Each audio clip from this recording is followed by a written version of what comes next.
সকলোকে সুপ্ৰভাত জনালোঁ। আজি হ'ল শাওণ মাহৰ 6 তাৰিখ আৰু আজি শাওণ মাহৰ প্ৰথমটো সোমবাৰ।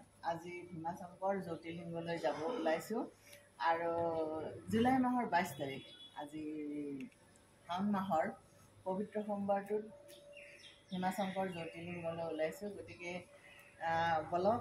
আৰু 1 নম্বৰ কথাটো হ'ল যে লিংগত যেতিয়া আপুনি ফল ফুল বেলপাত আদি দিব তেতিয়া বেলপাতটো ওলটা কৰি দিব লাগে। কিয়? আপুনি যি গছ গছনি ফল ফুল যিয়ে নিদিয়ে সকলো গছত যেনেকৈ লাগে তেনেকৈ দিব লাগে, কিন্তু বেলপাতটো ওলটা কৰি দিব লাগে।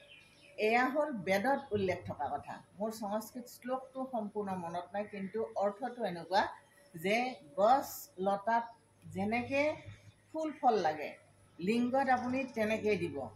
কেৱলম বিল্লপত্ৰ অধোমুখম, মাত্ৰ বেলগছৰ পাতটোহে আপুনি ওলোটা কৰি দিব।